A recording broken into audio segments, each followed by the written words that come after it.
इस वीडियो में हम बात कर रहे हैं प्राचीन भारत की एंशिएंट हिस्ट्री। बहुत ही इंपॉर्टेंट लेक्चर है। तो चलिए दोस्तों, हम लेक्चर को स्टार्ट करते हैं। अच्छे से फोकस्ड हो जाइए। चलिए, तो फ्रेंड्स, हम बात करते हैं आज से 5000 साल पहले की।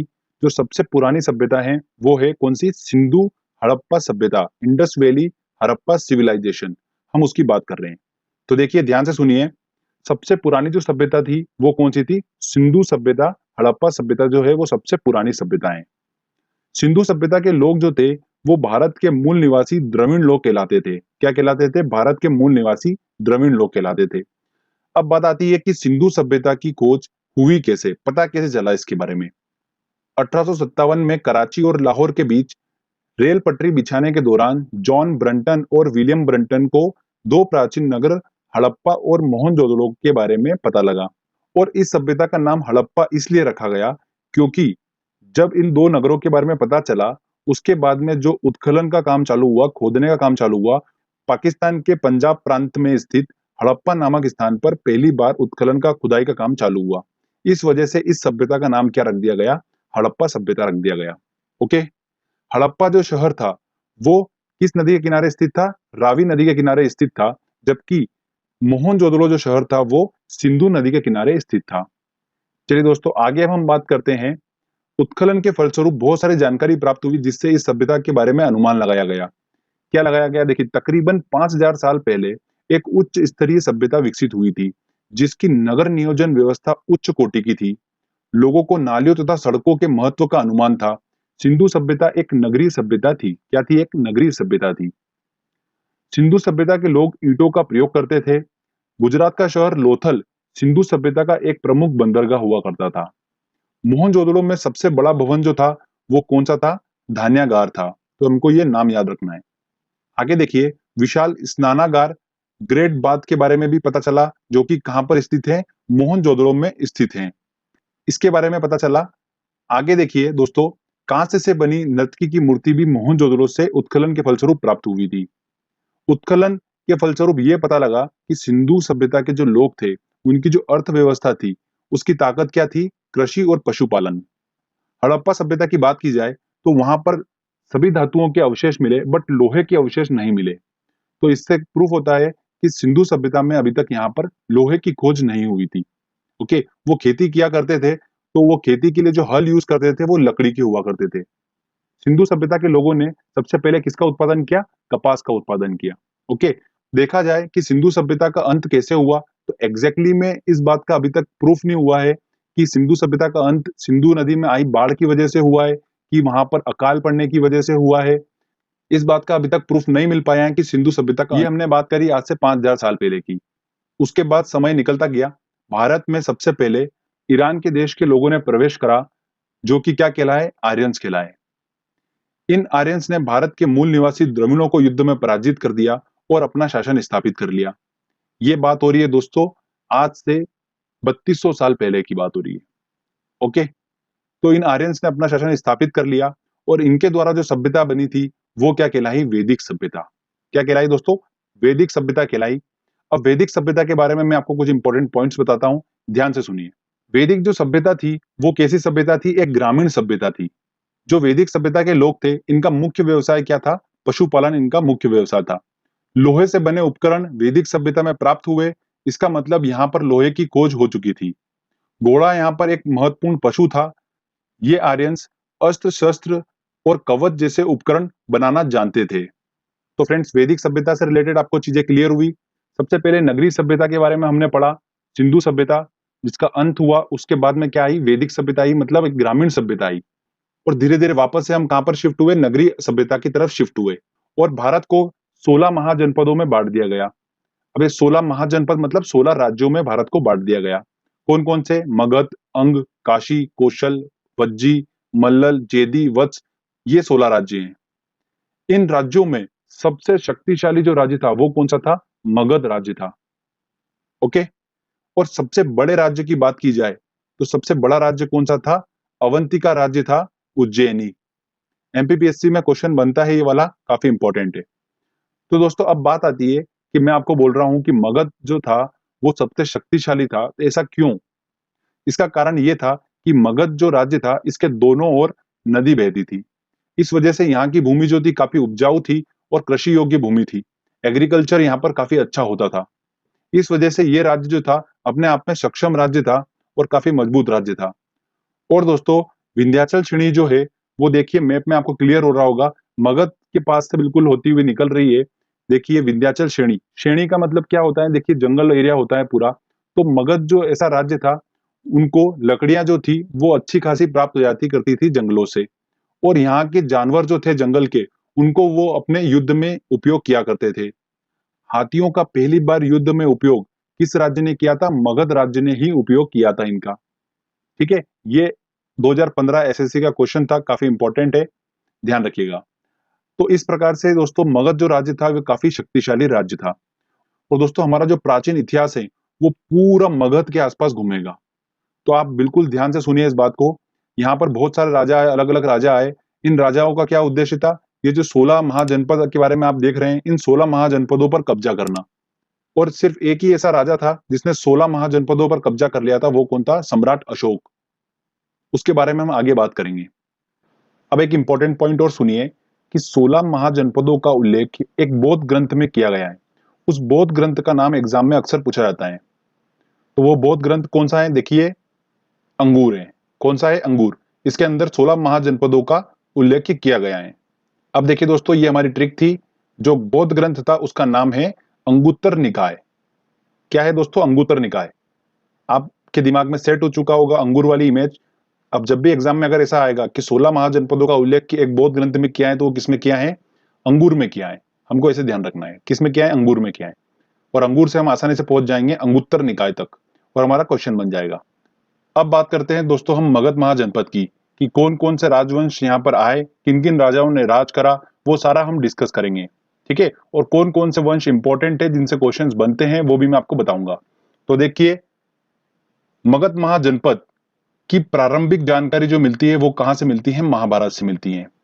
और मगध की सबसे पहली प्राचीन राजधानी जो थी वो कौन थी? गिरिब्रज थी, राजगृह थी। क्या थी? गिरिब्रज राजगृह थी मगध की सबसे प्राचीन राजधानी। मगध पर सबसे पहले बिंबसार आए। बिंबसार ने हर्यक वंश की स्थापना करी। किसकी करी? हर्यक वंश की स्थापना करी। उसके बाद में शिशुनाग आया, उसने नाग वंश की स्थापना करी। उसके बाद महापद्मानंद आए, उसने नंद वंश की स्थापना करी। और इसी नंद वंश का अंतिम शासक जो था घनानंद, उसको चंद्रगुप्त मौर्य ने अपने गुरु चाणक्य की सहायता से युद्ध में पराजित कर दिया था और चंद्रगुप्त मौर्य ने मौर्य वंश की स्थापना कर दी थी। तो दोस्तों ये हमारा पहला फेज है। इसके बाद और भी वंश आए हैं, हम उनको थोड़ा बाद में डिस्कस करेंगे। सबसे पहले हम इन चारों को डिस्कस करेंगे। ओके, इन चारों वंश में सबसे इंपॉर्टेंट है मौर्य वंश। मौर्य वंश से काफी ज्यादा क्वेश्चंस बनते हैं, बट हम इन तीन वंशों को भी कवर करेंगे, जिसमें हर्यक वंश और नंद वंश से भी एग्जाम में क्वेश्चंस देखने को मिलते हैं। नाग वंश से आपको बस इतना याद रखना है कि नाग वंश के संस्थापक कौन थे? शिशुनाग थे। क्लियर? चलिए, अब मैं आपको हर्यक वंश और नंद वंश के बारे में कुछ इंपॉर्टेंट पॉइंट बता देता हूं। उसके बाद में हम स्टार्ट करेंगे चंद्रगुप्त मौर्य, मतलब मौर्य वंश से स्टार्ट करेंगे। देखिए, बिंबसार ने हर्यक वंश की स्थापना करी मगध पर सबसे पहले। तो बिंबसार जो था वो बौद्ध धर्म का अनुयायी था। किसका था? बौद्ध धर्म का अनुयायी था। इसकी मृत्यु उसके पुत्र अजात शत्रु ने कर दी थी। और इस अजात शत्रु की मृत्यु उद्दायन इसके पुत्र ने की थी। और इसी उद्दायन ने, ध्यान रखिएगा इंपॉर्टेंट क्वेश्चन है, गंगा और सोन नदी के संगम पर पाटलिपुत्र नगर की स्थापना करी थी। किसने? इस उद्दायन ने। बीपीएससी एग्जाम में, बिहार पीएससी के एग्जाम में क्वेश्चन पूछा जाता है, ये काफी इंपॉर्टेंट क्वेश्चन है। इसके बाद कौन सा वंश आया था?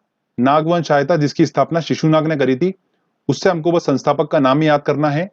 उसके बाद कौन सा वंश आया था? नंद वंश आया था। तो चलिए हम बात करते हैं नंद वंश की। इसकी स्थापना किसने करी थी? महापद्मानंद ने करी थी। और नंद वंश के समय में मेसोदोनिया के सरदार सिकंदर ने भारत पर आक्रमण किया। सिकंदर ने पौरव राजा पोरस के साथ में झेलम नदी के किनारे युद्ध लड़ा था और इसमें सिकंदर ने राजा पोरस को हरा दिया था। और ये युद्ध किस नाम से जाना गया? हाइडे स्पिन के युद्ध के नाम से जाना गया। ये काफी इंपॉर्टेंट है। इसकी मृत्यु जो थी सिकंदर की, वो ज्वर की वजह से बेबीलोन में हो गई थी। कहां पर हुई थी? बेबीलोन में। अंतिम शासक जो था नंद वंश का, वो कौन था? घनानंद था। और इसी घनानंद को चंद्रगुप्त मौर्य ने अपने गुरु चाणक्य की सहायता से युद्ध में पराजित कर दिया था और मगध पर मौर्य वंश की स्थापना कर दी थी। तो चलिए अब हम बात करते हैं मौर्य वंश की। तो देखिए काफी इंपॉर्टेंट है मौर्य वंश, यहाँ से काफी क्वेश्चंस बनते हैं, तो ध्यान से सुनिए बिल्कुल एक एक बात। इस वंश का संस्थापक कौन था? चंद्रगुप्त मौर्य था। इसके गुरु का नाम क्या था? चाणक्य था। चाणक्य का वास्तविक नाम क्या था? विष्णुगुप्त और कौटिल्य था। इसने अर्थशास्त्र नामक पुस्तक लिखी है। किसने? चाणक्य ने। और इस पुस्तक में राजनीतिक संबंधी बातों का उल्लेख किया गया है। मौर्य वंश की प्रचलित मुद्रा जो रही थी वो क्या रही थी? पण रही थी। चंद्रगुप्त मौर्य के शासनकाल में सिकंदर के सेनापति सेल्यूकस निकेटर ने आक्रमण किया था और इस सेल्यूकस निकेटर के राजपूत का नाम क्या था? मेगस्थनीस था। ये काफी इंपॉर्टेंट क्वेश्चन है, पूछा जाता है कि मौर्य वंश के राजपूत का नाम क्या था? तो मेगस्थनीस था। ओके, और इस मेगस्थनीस ने इंडिका नामक पुस्तक लिखी थी। क्या लिखी थी? इंडिका नामक पुस्तक इसने लिखी थी। और इस चंद्रगुप्त मौर्य ने यूनानियों का अंत कर दिया था। आगे बात करते हैं हम, सेल्यूकस निकेटर की पुत्री कार्नेलिया के साथ में चंद्रगुप्त मौर्य ने विवाह किया था और इसने भारत के 8 महाजनपदों पर कब्जा किया था। किसने? चंद्रगुप्त मौर्य ने। चंद्रगुप्त मौर्य ने अपने जीवन के अंतिम समय में जैन धर्म को स्वीकार किया था और इसकी मृत्यु कहां पर हो गई थी? श्रवणबेलगोला में उपवास के दौरान इसकी मृत्यु हो गई थी। इसके बाद में मौर्य वंश का अगला शासक कौन बना? बिंदुसार बना। तो चलिए बिंदुसार की बात करते हैं हम अब। पुराणों में बिंदुसार को अमित्रघात, वारिसार, भद्रसार के नाम से जानते हैं। किस नाम से? अमित्रघात, वारिसार, भद्रसार के नाम से जानते हैं। बिंदुसार जैन धर्म का अनुयायी था। बिंदुसार के शासनकाल में तक्षशिला में विद्रोह हुआ था और बिंदुसार ने अपने पुत्र अशोक को विद्रोह दबाने के लिए भेजा था। अशोक ने न केवल विद्रोह को शांत किया था बल्कि वहां की प्रजा का प्रेम और विश्वास भी जीत लिया था। बिंदुसार ने भारत के 10 महाजनपदों पर राज किया था। इसके बाद अशोक अगला शासक बना मौर्य वंश का। अशोक की बात करते हैं। देखिए ये सबसे सक्सेसफुल शासक था जिसने ऑलमोस्ट सारे जनपदों को जीत लिया था अशोक ने। तो देखिए बात करते हैं अशोक की। पूरे मौर्य वंश में अशोक सबसे महाप्रतापी शासक था। इसके शासनकाल में शिलालेखों का प्रचलन बढ़ा था। इन शिलालेखों की खोज सबसे पहले 1750 में फेन थेलर ने की थी और सबसे पहले 1837 में इसको जेम्स प्रिसेप ने इन शिलालेखों को पढ़ा था। तो खोज किसने करी थी? फेन थेलर ने की थी और सबसे पहले इन शिलालेखों को पढ़ा किसने था? जेम्स प्रिसेप ने पढ़ा था। ठीक है, ये काफी इंपॉर्टेंट क्वेश्चन है। प्रारंभ में तो अशोक जैन धर्म का अनुयायी था, लेकिन बाद में कलिंग युद्ध में भारी मारकाट के बाद इसने शस्त्रों को त्याग दिया था और इसने गौतम बुद्ध के शिष्य उपगुप्त से बौद्ध धर्म की दीक्षा ली थी। इस वंश का अंतिम शासक कौन हुआ? वृद्धत हुआ। एक नोट ध्यान रखिएगा, स्पेशली अशोक जो था वो देवानाम प्रिय के नाम से विख्यात था। देवानाम प्रिय। तो फ्रेंड्स यहां पर हमारा ये मौर्य वंश खत्म होता है। इसके बाद में कौन सा वंश आया? चलिए मैं आपको बताता हूं।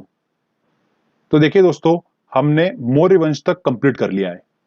अब आगे बात करते हैं कि मौर्य वंश के बाद कौन सा वंश आया। तो देखिए मौर्य वंश का अंतिम शासक कौन था? वृद्धत था। इसको युद्ध में पराजित कर दिया पुष्यमित्र ने और शुंग वंश की स्थापना कर दी। शुंग वंश के बाद में वासुदेव आए। वासुदेव ने कर्ण वंश की स्थापना करी और उसके बाद सिमुक आया। सिमुक ने सातवाहक वंश की स्थापना करी और उसके बाद में इस सातवाहक वंश के अंतिम शासक सातकर्णी को युद्ध में पराजित करा श्रीगुप्त ने और गुप्त वंश की स्थापना कर दी। तो अब हमको क्या पढ़ना है दोस्तों? अगला इंपॉर्टेंट आ रहा है हमारा गुप्त वंश। तो देखिए दो हाईलाइटेड आपको दिख रहे होंगे, मौर्य वंश और गुप्त वंश। ये मौर्य वंश और गुप्त वंश दोनों बहुत ज्यादा इंपॉर्टेंट है, इनसे बहुत ज्यादा क्वेश्चंस बनते हैं। और जो शुंग वंश है, कर्ण वंश है और सातवाहक वंश है, इनके हमको संस्थापक के नाम याद करना है और इनका सीक्वेंस याद रखना है। ठीक है, इनके सीक्वेंस से और संस्थापक से क्वेश्चंस बनते हैं। तो शुंग वंश की स्थापना किसने करी? पुष्यमित्र ने करी। कर्ण वंश की स्थापना किसने करी? वासुदेव ने। सातवाहक वंश की स्थापना किसने करी? सिमुक ने करी।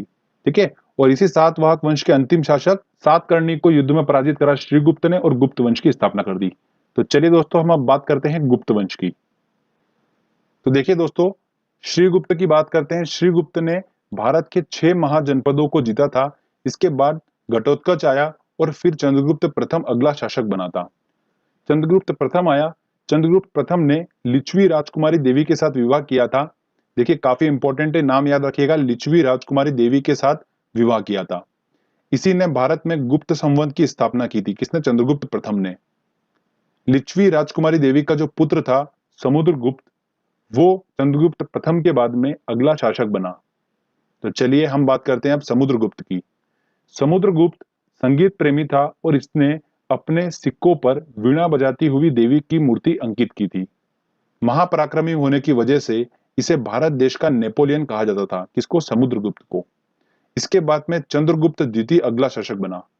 चंद्रगुप्त द्वितीय जो था उसको किस नाम से जाना जाता था? विक्रमादित्य के नाम से भी जाना जाता है। यह भी एक महाप्रतापी शासक था। इसने भारत में शकों के आक्रमण को विफल कर दिया था। अब शकों के आक्रमण से आप क्या समझ रहे हैं? विदेशी आक्रमण को विफल कर दिया था। ओके। भारत के इतिहास में सबसे पहले चांदी के सिक्के चलाए थे, वो किसने चलाए थे? चंद्रगुप्त द्वितीय ने ही चलाए थे। कालिदास, आर्यभट्ट, वराहमिहिर, ब्रह्मगुप्त, सुश्रुत इत्यादि विद्वान इसी के शासनकाल में थे। देखिए, तीन बता रहा हूं जो बहुत ज्यादा इंपॉर्टेंट है। कालिदास, आर्यभट्ट, वराहमिहिर, ये तीनों तो बहुत ही ज्यादा इंपॉर्टेंट है। ध्यान रखना, ये तीनों विद्वान किसके शासनकाल में थे? चंद्रगुप्त द्वितीय के शासनकाल में थे। और इनसे रिलेटेड कुछ इंपॉर्टेंट पॉइंट्स बता रहा हूं, वो देख लीजिए। आर्यभट्ट जो थे वो खगोल वैज्ञानिक और गणितज्ञ थे, और आर्यभट्ट ने सूर्य सिद्धांत की रचना की थी। किसकी? सूर्य सिद्धांत। अगला पॉइंट सुनिए, वराहमिहिर जो थे वो एक क्या थे? खगोल शास्त्री थे। ये एसएससी 2011-15 का क्वेश्चन है, 2 बार रिपीट हुआ है। आगे देखिए, कालिदास ने मेघदूतम और कुमार संभव की रचना की है। किसकी? मेघदूतम और कुमार संभव की। चंद्रगुप्त द्वितीय का शासनकाल भारतीय इतिहास का स्वर्ण काल कहलाता है। इसके बाद में अगला शासक कौन बना? कुमारगुप्त। कुमारगुप्त की बात करते हैं तो देखिए, नालंदा यूनिवर्सिटी की स्थापना किसने करी थी? कुमारगुप्त ने ही की थी।